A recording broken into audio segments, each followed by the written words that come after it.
ममता की आस गुल्लू खेत के पास बनी पगडंडी पर चल रहा था। तभी सामने से उसके चाचा राम लखन आते दिखाई दिए।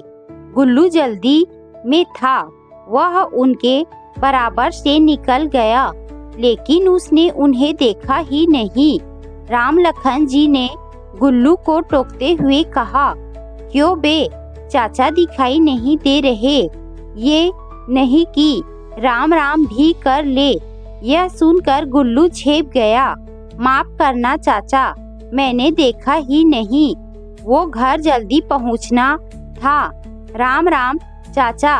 लेकिन तब तक राम लखन चाचा का गुस्सा 7वें आसमान पर पहुंच गया था। हाँ भैया ने मना किया होगा, बंटवारा क्या हुआ? सबके रंग बदल गए। गुल्लू बिना कुछ बोले आगे बढ़ गया। राम लखन और तिलक राज दोनों सगे भाई थे। दोनों भाई दिन भर खेतों में मेहनत करते, अच्छी फसलें होती और घर में हमेशा अन्न के भंडार रहते थे। राम लखन अपने भाई की बहुत इज्जत करता था। एक दिन उनके पिता का देहांत हो गया। धीरे धीरे तिलक राज ने खेतों पर जाना बंद कर दिया। अब सारा काम राम लखन के सिर पर आ गया था। तिलक राज बड़ा होने के कारण पैसे का हिसाब किताब रखता था और धीरे धीरे उसने राम लखन को घाटा दिखाना शुरू कर दिया। लेकिन राम लखन भी सब समझता था। बड़े भाई की इज्जत के कारण वह कुछ बोल नहीं पाता था। पानी जब सिर से ऊपर चला गया तो एक दिन राम लखन ने बंटवारे की बात कर दी। भैया, मुझे लगता है पिताजी के जाने के बाद हमें बंटवारा कर लेना चाहिए था। कोई बात नहीं, अभी भी कुछ नहीं बिगड़ा है, हम बंटवारा कर लेते हैं। तिलक राज कहाँ मानने वाला था। वाह, अभी पिताजी को गए 1 साल भी नहीं हुआ और इसे बंटवारा करना है। क्यों भाई, ऐसी क्या आफत आ गई? भैया, मुझे लगता है आप पैसों में हेरा फेरी करते हैं। मैं इतनी मेहनत करता हूँ, फसल भी अच्छी होती है, फिर भी घाटा क्यों होता जा रहा है? राम लखन की बात सुनकर तिलक राज ने लाठी उठा ली। तू मुझे चोर बता रहा है? एक शब्द और बोला तो तेरा सिर फोड़ दूंगा। तभी तिलक राज की पत्नी सुजाता बीच में आई।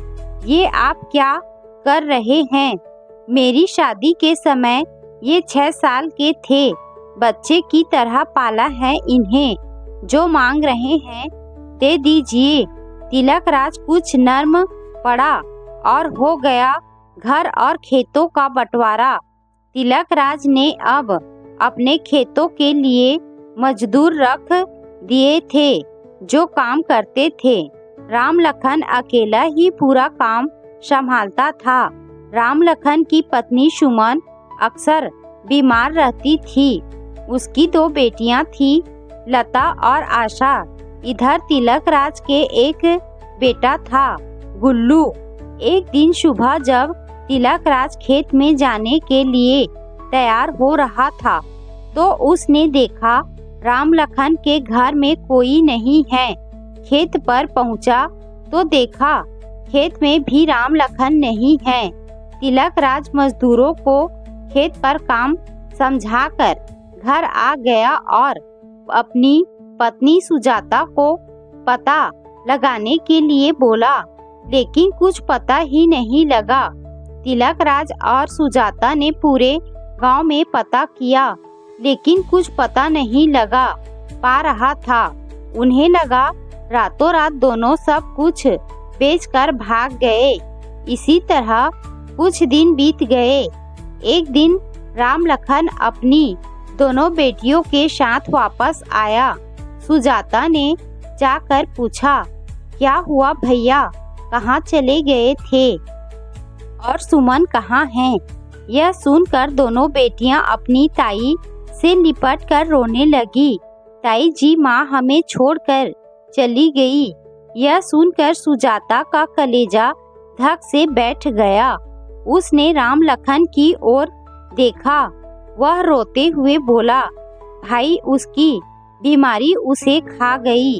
शहर के बड़े अस्पताल में भर्ती कराया, लेकिन उसे बचा न सका। यह कहकर वह फूट फूट कर रोने लगा। सुजाता झट से बाहर गई और गुल्लू को अपने पिता को बुलाने भेजा। गुल्लू खेत पर पहुंचा। पिताजी, माँ और चाचा दोनों रो रहे हैं, जल्दी चलो।